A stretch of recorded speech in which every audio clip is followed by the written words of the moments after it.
एक बात हम करने जा रहे हैं इन्वेस्टिंग एक्टिविटी। और इन्वेस्टिंग एक्टिविटी जैसे ही करते हैं वैसे ही फर्स्ट चीज जो हमारे माइंड में आती है वो क्या रहती है, हम फिक्स्ड एसेट्स के बारे में यहाँ पे कैलकुलेशन करने जा रहे हैं कि फिक्स्ड एसेट्स की वजह से हमारे पास कितना कैश का इनफ्लो हो रहा है और कितना हमारे पास से कैश का आउटफ्लो होगा। इनफ्लो किस किस नाम से होगा, इनफ्लो किस नाम से होगा, आपने कोई मशीनरी, जैसे अभी एग्जाम्पल में पढ़ा था, कोई मशीनरी बेची है तो वहां से इनफ्लो आ गया। ठीक है, अगर आपने कोई इन्वेस्टमेंट कर रखी थी, इन्वेस्टमेंट की तो आपकी फिक्स एसेट्स में जाएगी ना, तो अगर आपने कोई इन्वेस्टमेंट कर रखी थी तो वहां से इंटरेस्ट आएगा, वो आपकी इनफ्लो हो गई। किसी दूसरी कंपनी के शेयर खरीद रखे थे, वहां से जो डिविडेंड आ रहा है वो आपके लिए इनफ्लो रहेगा। राइट, तो हमारे पास अगेन हम निकाल रहे हैं cash from investing activity. Right, अब यहाँ पे सबसे पहले तो आपको इनफ्लो, हमने ऑपरेटिंग वाला जो था, ऑपरेटिंग का हमने 4 स्टेजेस के अंदर कैश निकाला था। सबसे पहले profit, net profit before tax and extraordinary item की वैल्यू निकाली। फिर हमने उसमें नॉन कैश और नॉन ऑपरेटिंग एक्सपेंसेस या आइटम जो थे उनको एडजस्ट किया। फिर हमने जो वर्किंग कैपिटल था उसको एडजस्ट किया, working capital in form of current assets and current liabilities, उनको एडजस्ट किया। फिर उसके बाद में हमने जो टैक्स पेमेंट की कर रखी है, एक्स्ट्रा ऑर्डिनरी आइटम वगैरह था, उनको एडजस्ट करके फाइनली जाके हमारे पास कैश फ्रॉम ऑपरेटिंग एक्टिविटी आया था। That is one part of cash flow. अब ये जो इन्वेस्टिंग एक्टिविटी और वो फाइनेंसिंग एक्टिविटी करते हैं उसमें बहुत लेंथी प्रोसेस नहीं है, बस आपको ये देखना है कि कहाँ कहाँ से कैश आया है। अब बता दो जरा कहाँ कहाँ से कैश आया होगा। पहले इनफ्लो देख लो, आप क्या करते हो, सेल ऑफ फिक्स्ड एसेट्स, वहां से आया होगा। ठीक है, उस पर कोई भी गेन या प्रॉफिट हुआ होगा, फिक्स्ड एसेट्स। ऑल्दो ये जो सेल हुआ उसी के अंदर गेन आपने इंक्लूड कर दिया कि कितने का इनफ्लो हुआ है, उसी के अंदर डल गया। राइट, देन आपके पास बेसिकली जो गेन पार्ट रहेगा वो ऑपरेटिंग के अंदर आपने एडजस्ट कर दिया था, देन यहाँ पे भी आएगा वो इसी के अंदर ही इंक्लूड हो जाएगा। देन नेक्स्ट आपके पास जो भी डिविडेंड रिसीव है, डिविडेंड किस पे रिसीव होगा, डिविडेंड रिसीव किस पे, जो आपने दूसरी कंपनी के शेयर्स में इन्वेस्ट कर रखा है उन डिविडेंड रिसीव हुआ है, मिला है डिविडेंड। ठीक है, इन्वेस्टमेंट आप क्या ट्रीट कर रहे हो कि इन्वेस्टमेंट पे डिविडेंड मिला है। डन, दूसरा और क्या चीज हो सकती है आपको, यहीं पे इंटरेस्ट रिसीव, इंटरेस्ट रिसीव्ड, आपने कोई भी पैसा कहीं इन्वेस्ट कर रखा है, वहां से जो भी इन्वेस्टमेंट कर रखी है वहां से इंटरेस्ट रिसीव हुआ है। ठीक है, तो इस तरह की कुछ कुछ चीजें होती हैं जहां से आपको जो है इंटरेस्ट रिसीव्ड होता है या कैश का इनफ्लो होता है। एक बार नजर मार लो अपने फॉर्मेट पे, यही सारी चीजें हैं, घूम फिर के यही सारी चीजें अलग अलग फॉर्म में दे रखी हैं। देखो जरा, आपके पास सेल की है फिक्स्ड एसेट्स की, इन्वेस्टमेंट सेल की है, cash equivalent marketable security sale की है, देन इंटेंजिबल एसेट कोई सेल किया है, कोई डिविडेंड रिसीव हुआ है, कोई रेंट रिसीव हुआ है, कोई इंटरेस्ट रिसीव हुआ है, वगैरह वगैरह।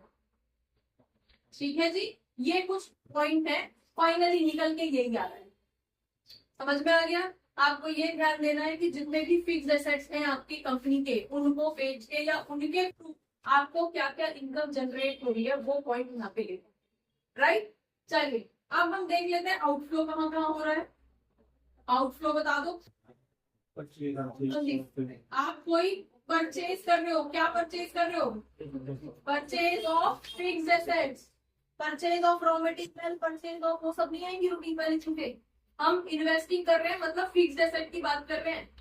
ठीक है, तो फिक्स्ड एसेट्स आपने कोई परचेज किए हैं वो यहाँ पे आपकी डन। इसके अलावा आपका कोई भी इंटेंजिबल एसेट वगैरह जो भी आपने परचेज किया हो, इंटेंजिबल एसेट, टेंजिबल एसेट, कुछ भी मतलब फिक्स्ड एसेट किसी भी तरह, टेंजिबल इंटेंजिबल कोई जो आपने परचेज किया वो यहाँ आउटफ्लो है। ठीक है, उसकी वजह से कैश आउटफ्लो। राइट, और इसके अलावा अगर कोई एक्स्ट्रा ऑर्डिनरी आइटम, हाँ एक्स्ट्रा ऑर्डिनरी आइटम का मतलब क्या है कि अगर आपको कोई, जैसे यहाँ पे आपको एग्जांपल दे रखा है, extra ordinary item insurance claim on machinery against fire, कोई इंश्योरेंस मिला है आपको। ठीक है, तो वो आपके पास क्या रहेगा, एक तो आपने प्लस, अगर इंश्योरेंस मिला था तो क्या कर दिया था आपने, वहां पे स्टार्टिंग में जब नेट प्रॉफिट निकाल रहे थे वहां पे माइनस किया था। अगर इंश्योरेंस मिला था तो, अगर मिला था तो इनकम थी तो, और अगर यही एक्सपेंस होता तो डिस्ट्रॉय होती गुड्स, जैसे डिस्ट्रॉय होता तो वहां पे वो प्लस होता। तो जो भी वहां पे हुआ था, अगर प्लस हुआ था तो यहाँ माइनस होगा, ठीक है। और अगर वहां पे प्लस माइनस हुआ था तो यहाँ पे प्लस होगा। समझ आया? ठीक है। एक एंट्री, क्योंकि एक्स्ट्रा ऑर्डिनरी आइटम की भी दो एंट्री होती है।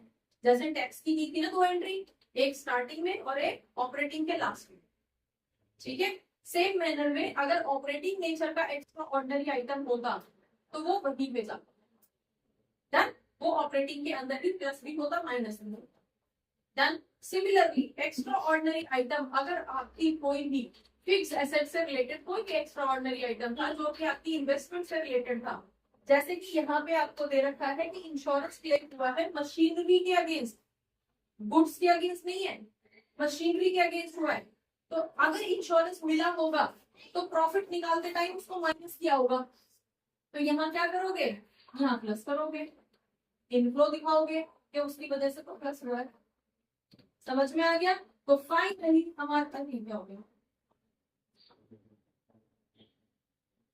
ठीक है। तो फाइनली हम यहाँ पे प्लस या माइनस एक्स्ट्रा ऑर्डिनरी आइटम करेंगे। फाइनली यहाँ पे आपके पास कुछ वैल्यू इसकी आई होगी, कुछ वैल्यू इसकी आई होगी, कुछ ये प्लस या माइनस हुआ होगा, ठीक है। और यहाँ पे आपके पास finally cash from investing activity निकलेगा। समझ आ गया? बच्चों होपफुली बहुत सारे डाउट्स इस क्लास से रिलेटेड, इस टॉपिक से रिलेटेड आपके क्लियर हुए होंगे इस क्लास को देखने के बाद में। अगर रियली आपके कुछ डाउट्स, आपको ये क्लास अच्छी लगी है तो आप इसको लाइक करिए, सब्सक्राइब करिए और अपने फ्रेंड्स के साथ शेयर करिए। Thank you for watching, keep watching, don't forget to share, keep sharing. Thank you.